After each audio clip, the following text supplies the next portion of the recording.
Guys, ഇപ്പോൾ നമ്മുടെ channel ലുക്കും നോക്കുന്നുണ്ട് ബാക്കിലെ കൊച്ചാകെ വേണം നോക്കുന്നു എത്തിക്കുക. നമ്മുടെ ചാനലിനെ കുറിച്ച് പറയാൻ കേട്ടോ. നമ്മുടെ ചാനൽ കോപ്പറേറ്റ് കിട്ടിയാണോ എന്ത് കിട്ടിയാണോ? കോപ്പറേറ്റ് 2 തവണയാണ് കിട്ടി, സിനിമയുടെ കിട്ടാറ്. എൻ്റെ ചാനൽ പോയാറുണ്ട്. ചാനൽ പോയിട്ട് വീണ്ടും തിരിച്ചു വന്നു. ആ ചാനലിലാണ് ഞാനിപ്പോൾ വീഡിയോ ഇട്ടുകൊണ്ടിരിക്കുന്നത്. പക്ഷേ ചാനൽ ഒരു വീഡിയോ ഇട്ടാലും അത്ര വലിയ വ്യൂസ് ഒന്നും കിട്ടാനുള്ള. അത് കാരണം വെച്ചാൽ കോപ്പിറൈറ്റ് 2 ആയിട്ട് വന്ന് കിടക്കണേണ്ട് എന്തോ പ്രോബ്ലം അതെനിക്ക്. ഏതായാലും ചാനൽ യൂട്യൂബ് തന്നെ കട്ട് ചെയ്ത് കളഞ്ഞിട്ട് എന്താണ് യൂട്യൂബ് തന്നെ ചാനൽ തിരിച്ച് ഇട്ടിട്ടുണ്ട്. എന്താ സംഭവം എന്ന് എനിക്കറിയില്ല. അപ്പോൾ അതുകൊണ്ട് എല്ലാവരും ഇനി സൂക്ഷിച്ച് ചാനൽ തുടങ്ങണമെന്നൊക്കെയുള്ള ആളുകളൊക്കെ ഒരു കാരണവശാലും ആവശ്യമില്ലാതെ കോപ്പിറൈറ്റ് മേടിക്കാതിരിക്കാൻ ശ്രമിക്കുക. അതാണ് ഇപ്പോൾ പറയാനുള്ളത്. അപ്പോൾ എപ്പോഴും വീഡിയോ ചെയ്യുമ്പോൾ നോക്കിക്കൊണ്ട് വീഡിയോ ചെയ്യുക, അടിപൊളിയായിട്ട് കണ്ടന്റ് ഉണ്ടാക്കുക. ദൈവത്തോർത്ത് കോപ്പറേറ്റ് കണ്ടന്റുകൾ കൊണ്ടുവന്നിടാതിരിക്കുക. പ്രത്യേകിച്ച് സിനിമയുടെ പാർട്ടുകളൊന്നും കൊണ്ടുവന്നിടാതിരിക്കുക.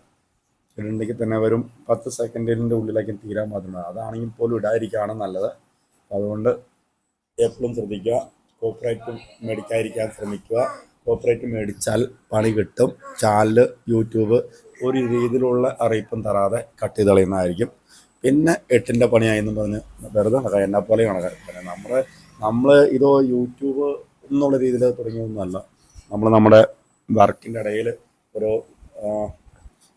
ആളുകളായിട്ട് അധികം വർത്തമാനം പറഞ്ഞ് നിൽക്കുക, അങ്ങനെയുള്ള പരിപാടികളൊന്നും ഇല്ലാത്തതുകൊണ്ടാണ് യൂട്യൂബ് ആവശ്യത്തോടെ ആളുകളിലേക്ക് ഇറങ്ങി ചെല്ലാലോ എന്നോർത്തുകൊണ്ട് ഒരു സൈഡ് വഴി ഒരു ചാനലായിട്ട് തുടങ്ങിയെന്ന്. അതായത് തുടങ്ങിയ ചാനലാണെങ്കിൽ ഇതേ രീതിയിൽ 8ൻ്റെ പണി കിട്ടി ഇരിക്കുകയാണ്. അപ്പോൾ അതുകൊണ്ട് നോക്കിയും കണ്ടും വീഡിയോസ് ഇടുക. എൻ്റെ ചാനലിലേക്ക് ഇതൊക്കെ മിക്കവാറും ഇപ്പം തന്നെ ഉടൻ തന്നെ ഡിലീറ്റ് ആയിപ്പോവും. ഇതിന് കിട്ടാൻ സാധ്യതയില്ല. അപ്പോൾ ഇനിയുള്ള ആളുകളൊക്കെ ഇതിലേക്ക് വരുന്ന ആളുകളൊക്കെ ശ്രദ്ധിച്ച് നോക്കിയും കണ്ടും വീഡിയോസ് ചെയ്യുക. നല്ല നല്ല കണ്ടന്റുകൾ ഉണ്ടാക്കുക. ദൈവത്തോർത്ത് സിനിമയുടെ ഭാഗങ്ങളൊക്കെ ഇടാതിരിക്കുക. കോർപ്പറേറ്റ് മേടിച്ച് കൂട്ടാതിരിക്കുക.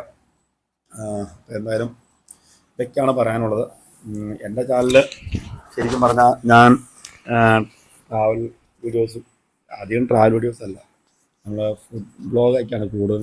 എന്ന് വെച്ചാൽ നമ്മൾ നമ്മുടെ സൈറ്റിൽ കൂടെ പോകുമ്പോൾ ഏതെങ്കിലും ഹോട്ടലിൽ കയറുമ്പോൾ അവിടുത്തെ നല്ല ഫുഡൊക്കെ ആണെങ്കിൽ അതിനെക്കുറിച്ചും അങ്ങനെയുള്ള കാര്യങ്ങളൊക്കെയാണ് അധികം പറഞ്ഞത്. പിന്നെ നമ്മൾ ചെറിയ ചെറിയ യാത്രകൾ, നമുക്കങ്ങനെ അധികം യാത്രകളൊന്നും നമ്മൾ ചെയ്യാറില്ല. നമ്മളധികം ലോങ് യാത്ര ചെയ്യുന്നില്ല. ചെയ്താൽ തന്നെ അതിൻ്റെ ഒപ്പം നമ്മുടെ ഒപ്പം നിന്ന് വീഡിയോസ് പിടിക്കാൻ ആളുകളില്ലാതാനും. അതുകൊണ്ട് ഞാൻ അധികം ലോങ് വീഡിയോസ് ഒന്നും ചെയ്യാൻ പറ്റില്ല. യാത്രകൾക്കിടയിൽ വീഡിയോ പിടിച്ചാൽ തന്നെ ഞാൻ വണ്ടി അവിടെ നിന്ന് നിർത്തിയിട്ട് വീഡിയോസ് പിടിക്കണം. അപ്പോൾ അതുകൊണ്ട് തന്നെ ഞാൻ അധികം വീഡിയോസ് പിടിച്ചിടാൻ നിൽക്കാറില്ല. അത്യാവശ്യം വീഡിയോസൊക്കെയാണ് പിടിച്ചിടാറുള്ളൂ. അതുകൊണ്ട് സിനിമയുടെയൊക്കെ ഭാഗങ്ങളിട്ട് കോപ്പറേറ്റ് മേടിക്കാതിരിക്കാൻ നോക്കുക. അതാണ് ഇപ്പോൾ പറയാനുള്ളത്. നമ്മുടെ ചാനൽ പോയിട്ട് ഭാഗ്യത്തിനാണ് ഇപ്പോൾ നമ്മുടെ ചാനൽ തിരിച്ചുകൊണ്ട് യൂട്യൂബ് തന്നത്. അതുപോലെ വരാതിരിക്കട്ടെ. ഓക്കെ, അപ്പോൾ നമ്മുടെ വീഡിയോസ് കാണുന്ന എല്ലാവരും ഒരു കാരണവശാലും കോപ്പറേറ്റ് കണ്ടന്റുകൾ ഇടാതിരിക്കുക. Okay, bye bye, see U.